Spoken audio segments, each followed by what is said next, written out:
উত্তর দমদম শহর তৃণমূল কংগ্রেসের প্রতিষ্ঠাতা তথা বিশিষ্ট তৃণমূল সংগঠক ঠাকুরদাস বিশ্বাসের আবক্ষ মূর্তির আবরণ উন্মোচন অনুষ্ঠান হল 6ই মে নিমতা মাঝেরহাটি জল ট্যাঙ্কের সামনে। শহর তৃণমূল কংগ্রেস আয়োজিত উক্ত অনুষ্ঠানকে ঘিরে বহু তৃণমূল কর্মী ও সমর্থকদের মধ্যে উৎসাহ উদ্দীপনা লক্ষ্য করা যায়। আমাদের বিভিন্ন ওয়ার্ডের পৌর মাথারা পৌর পিতারা এসে ইতিমধ্যে উপস্থিত হয়েছেন।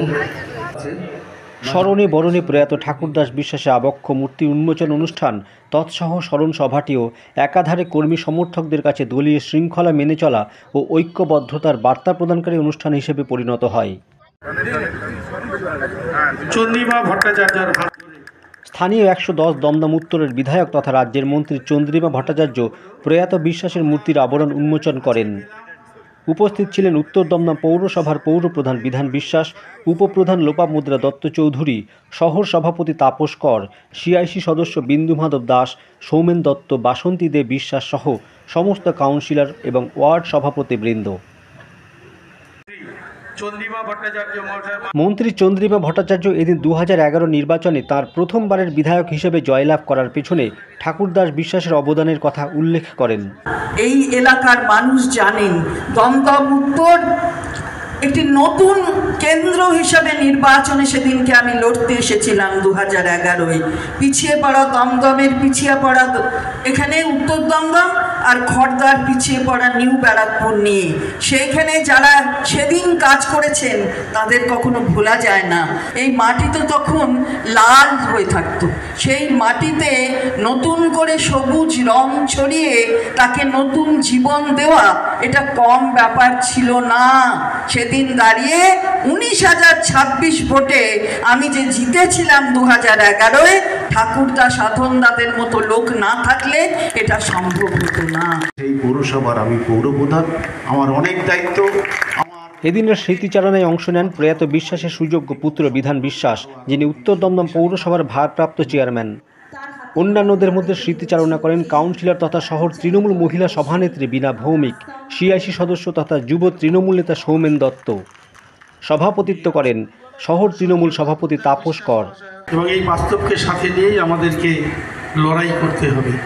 ঠাকুরদা যেটা দিয়ে গেছেন সেটাকে রক্ষা করাই হলো আমাদের কাজ, আর সেটাই হবে আমাদের সঠিক ঠাকুরদার প্রতি শ্রদ্ধা। ঠাকুর কাকু সবসময় বলতো ওরে শিখতে হবে, পিছিয়ে পড়লে হবে না, শিখতে হবে। মাইকটা হাতে নিয়ে দু কথা তো বলতে যদি তোরা না পারিস মহিলারা, তাহলে কি করে হবে, কি করে আমরা সবাই একত্র হয়ে কাজ করতে পারবো। অনেক অনেক অনেক কঠিন পথ এই উত্তর দমদম বিশরপাড়া এমন একটা পরিস্থিতির সম্মুখীন হয়েছিলাম। সেই সময় সন্ত্রাসবাদী বাম দুর্গর লাল চক্ষুর সঙ্গে লড়াই করে আজকে এই যে আমরা একটা সুনিশ্চিত সকাল দেখতে পাই, একটা অন্ধকার চলে যাওয়া একটা সুন্দর পরিবেশ দেখতে পাই, সেটা ঠাকুর কাকুর জন্যই সম্ভব হয়েছিল। আমার এখন মনে পড়ে আলিপুর মোড়ে একটা অবরোধ, সেদিন মমতা বন্দ্যোপাধ্যায়ের গাড়ি ভাঙচুর হয়েছে।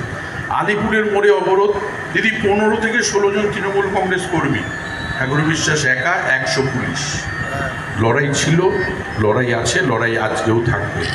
যারা আজকে এসছেন তাদের একটা কথাই বলবো, এই বৃহত্তর পরিসরে তৃণমূল কংগ্রেস কর্মীদের ঘরটা তিলে তিলে যিনি বেঁধেছেন, যদি ঠাকুর বিশ্বাস হন, সেখানে উপস্থিত অগণিত মানুষ আছেন।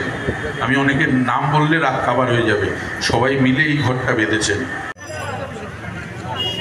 এক সাক্ষাৎকারে চন্দ্রিমা ভট্টাচার্য ঠাকুরদাস বিশ্বাসের স্মরণ সভায় বহু মানুষের ভিড় সমাগমে সন্তুষ্টি প্রকাশ করেন।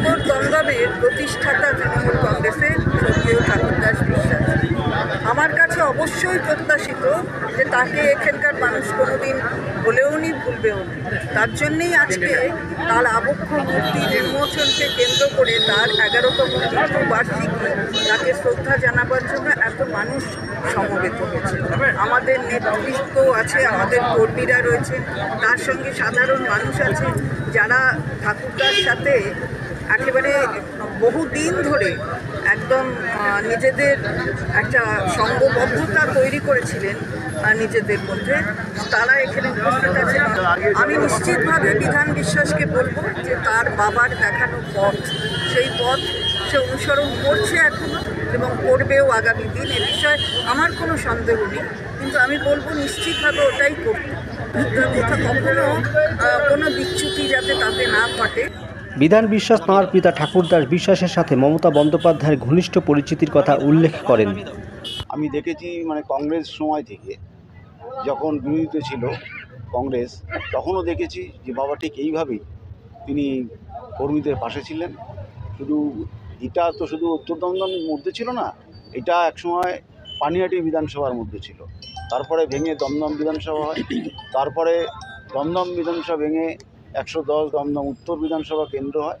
অর্থাৎ তার দীর্ঘ পরিচয় ছিলেন এবং মমতা বন্দ্যোপাধ্যায় পায়ে নেমে চিনতেন এবং মমতা বন্দ্যোপাধ্যায়ের সাথে তার যে কথা সেটার সাক্ষী এবং দেখেছি। এবং দিদির প্রতি তার যে নিষ্ঠা ছিলেন, তিনি সবসময় মমতা বন্দ্যোপাধ্যায়কে নিজের আইকন ভাবতেন এবং তিনি ভাবতেনই যে মমতা বন্দ্যোপাধ্যায় পারবেন এই সিপিএমকে সরাতে। PM Star 24 এ পিন্টু মাইতির রিপোর্ট, নিমতা।